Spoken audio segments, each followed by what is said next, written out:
Dengue, zika vírus e chikungunya preocupam as cidades da macro-região. Nós preparamos mais um bate-papo com especialistas envolvidos nessa guerra contra o mosquito. Agregando valor às comunidades, integrando a macro-região e formando opinião, em Ribeirão Preto está o médico infectologista da USP, o Dr. Fernando Belíssimo, e a chefe de divisão de vigilância ambiental, Maria Lúcia Biagini.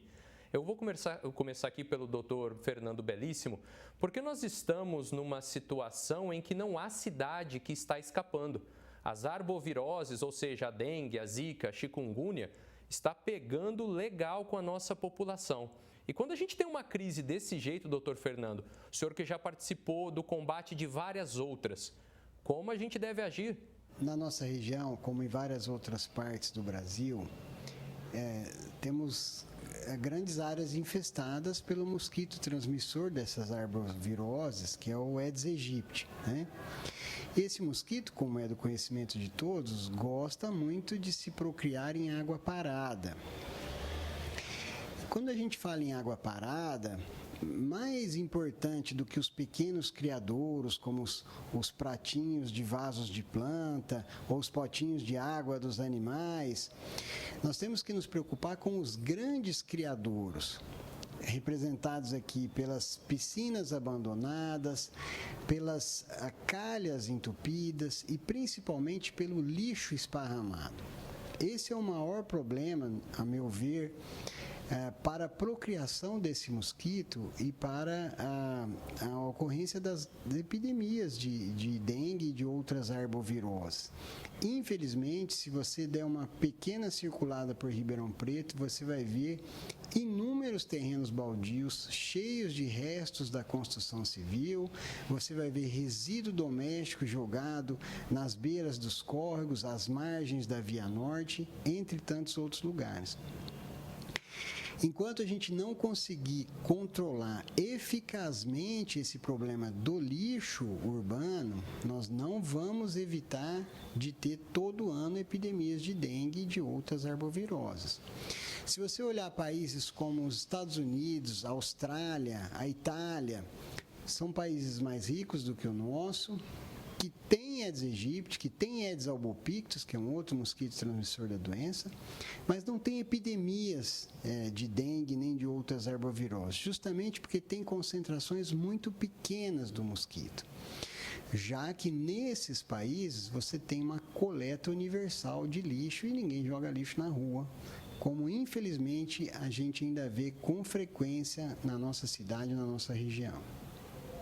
Doutor Fernando, só uma curiosidade, nós estamos vendo muitos relatos em diferentes cidades de que essa dengue ou chikungunya que está atacando as pessoas está vindo ali com sintomas bastante fortes, bastante agudos. Por acaso o senhor tomou conhecimento de algum caso desse tipo? O que a gente tem visto até o momento, nós não notamos nenhuma diferença significativa das outras epidemias, né? Aparentemente, os sintomas são semelhantes àqueles que ocorreram em outras epidemias também. É claro que para a pessoa que nunca teve, às vezes pode achar que o sintoma é mais forte, a febre é intensa, as dores podem ser muito intensas, mas embora não tenha sido feita nenhuma análise científica minuciosa, a impressão geral é que essa epidemia não é diferente das demais nos sintomas.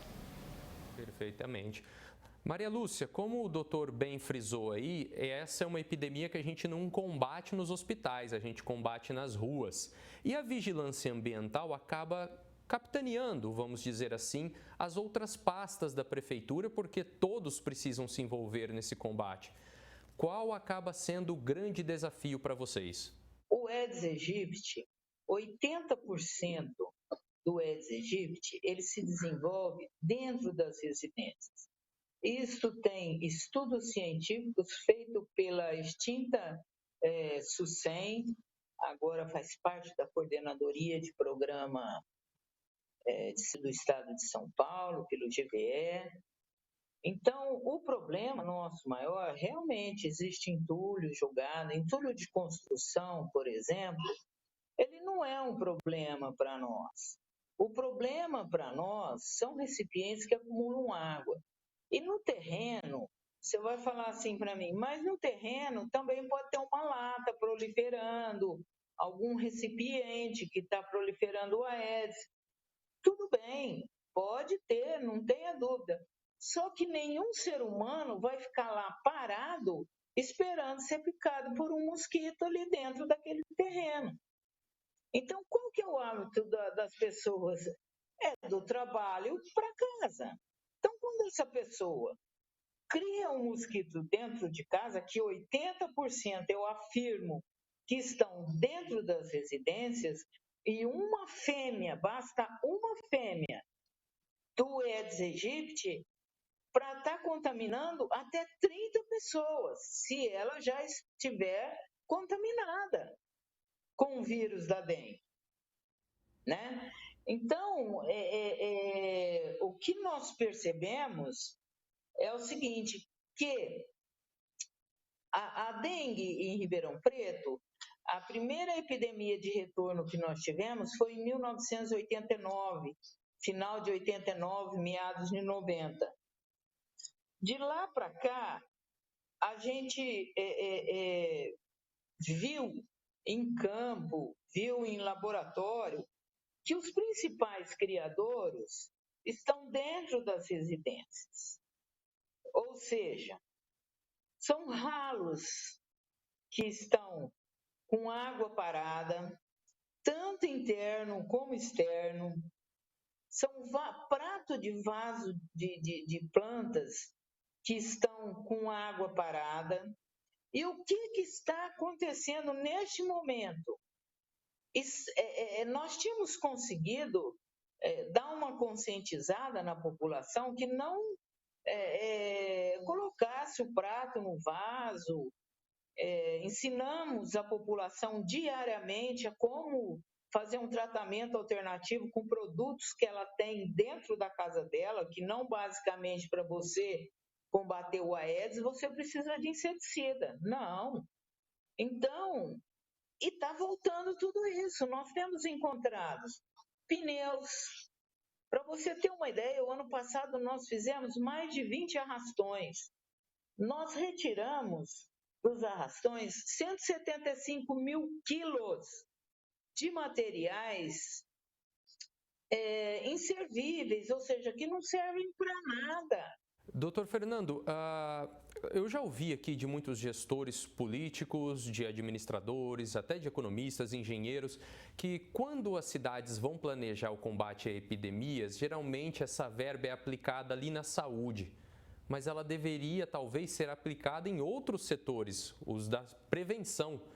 E a gente vê esse problema às vezes acontecendo na própria saúde, de que as prefeituras não conseguem olhar para a saúde de base, para o início, pensa só na urgência e emergência. O senhor, com a visão médica, consegue enxergar isso também ou não? É diferente? Perfeitamente, né? A saúde, ela se beneficia das ações intersetoriais, né? É importante a verba dedicada ao cuidado, à recuperação daqueles que estão doentes, mas é também muito importante a destinação de verba para o saneamento adequado, para a coleta do lixo, o tratamento do esgoto, né? Para as ações sociais. É um dinheiro que não é investido diretamente na área da saúde, mas que às vezes produz maior impacto na saúde pública do que propriamente a alocação da verba em saúde, né? Agora, eu concordo com a Maria Lúcia no sentido de que não basta a prefeitura fazer o seu papel se a população não o fizer, né? Então, é preciso haver aí uma participação ampla da sociedade justamente para evitar descartar esse lixo de forma inadequada, cuidar dessa questão das calhas que eu comentei, das piscinas eventualmente abandonadas, né? Eu discordo um pouco da visão da Maria Lúcia na questão dos criadouros domésticos, né? Porque, veja bem, por que a dengue ataca mais no período de chuvas? Ninguém deixa de regar uma planta ou de botar água para um cão ou para um passarinho ou para um gatinho durante o inverno, no período da seca. Então, se os criadouros principais fossem esses criadouros intradomiciliares, a dengue acometeria o ano inteiro, com a mesma intensidade. Isso não é o que acontece. O que acontece é que ela tem uma sazonalidade que é marcada no período de chuvas, justamente porque os criadouros mais importantes não estão dentro das casas, estão ao redor das casas, né? São os pneus que ela colocou, é a questão do lixo, é a questão da calha entupida, são esses os grandes criadouros que produzem uma concentração intensa de mosquitos que pode gerar uma epidemia. Não basta ter um mosquito. É preciso, para haver epidemias, que tenha uma densidade populacional grande do mosquito. Ter mosquito, quase que o mundo inteiro tem. Quase que o mundo inteiro, a boa parte do mundo tem o mosquito Aedes aegypti, mas não em concentração como a gente vê aqui na nossa região, infelizmente. Maria Lúcia, a gente vê que as redes de ensino investem cada ano mais em conscientização de combate à dengue. Eu queria até uma curiosidade, a senhora que trabalha nessa área há muito tempo. Dá para perceber o efeito das crianças atuando nesse meio da conscientização? Olha, é uma pergunta complicada, porque a gente trabalha junto às escolas o ano inteiro também. Agora mesmo nós estamos fazendo um trabalho participando de uma ação da Secretaria da Educação aos sábados, onde existem atividades para os alunos irem lá fazer e os pais têm que acompanharem. Então, a gente já aproveita e já fala para todo mundo, tá? Mas, no geral, não são só os alunos. E nem eu estou aqui para culpar ninguém da epidemia.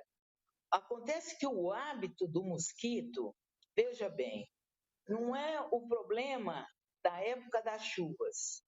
É chuva e temperatura alta. E nesse momento, de janeiro, final de dezembro, janeiro, fevereiro, março, abril, o que acontece? A amplitude da mínima para a máxima de temperatura é o ideal para o mosquito se proliferar com mais rapidez.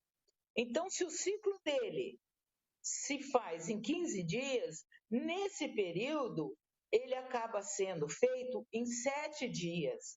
É por isso que a gente orienta a população a verificar semanalmente suas residências. Porque de manhã está uma temperatura de 15, 16, 18 graus. Chega à tarde e está uma temperatura de 28 graus. Olha que amplitude. Entendeu? E é exatamente essa temperatura que o mosquito se prolifera mais. Então, o doutor tem razão em observar que nesse período aumenta a proliferação, por isso que nós temos tido como um período epidêmico. Bom, o que é certo é que todos nós temos um inimigo em comum e precisamos colaborar. Participaram do Jornal da Clube deste sábado o médico infectologista do HC, o Dr. Fernando Belíssimo, e a chefe da Divisão de Vigilância Ambiental, Maria Lúcia Biagini. Aos dois, o nosso muito obrigado.